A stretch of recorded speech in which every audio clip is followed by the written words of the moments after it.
আসসালামু আলাইকুম।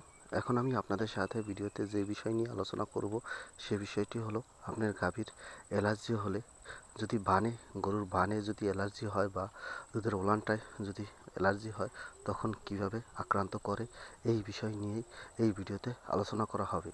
দেখেন, এই গরুটির হালকা হালকা বিচি হয়েছে এবং এটি চুলকানি হয়। অনেক সময় দেখা যায় যে এটির খানে এই যেটা হয় অ্যালার্জিটা হয় এটার গোড়ায় হালকা হালকা বিচি বা পুঁজ আকার ধারণ করে। এই পুঁজ আকার ধারণ করার কারণেই এটি আস্তে আস্তে মারাত্মক আকার হয়ে যায় এবং পরবর্তীতে এই পচে বা আক্রান্ত হয়ে ইনফেকশন হয়ে ওখান থেকে চামড়া উঠে যায় এবং এরকম দাগ দাগ হয়ে যায়।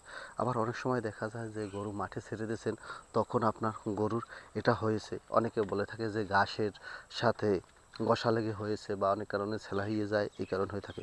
মূলত এটা সাধারণত একটি অ্যালার্জি জাতীয় সমস্যা এবং এটা স্কিনের একটি প্রবলেম। এই স্কিনের সমস্যা হলে এটা স্কিনের যে অ্যালার্জিটা আছে, কখনো এই রোগে আক্রান্ত হয়ে থাকে আপনার গরুটি বা গাভীটি, তাহলে আপনারা প্রাথমিকভাবে অ্যান্টিবায়োটিক দেবেন না, তবে বাহিক্য মলমের মাধ্যমে বেশি ভালো হয়ে যায়।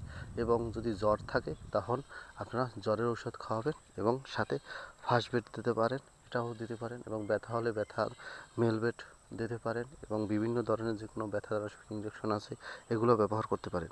এভাবে যদি আপনারা ট্রিটমেন্ট করে থাকেন তাহলে আপনার গরুটি দ্রুত সুস্থ হয়ে যাবে।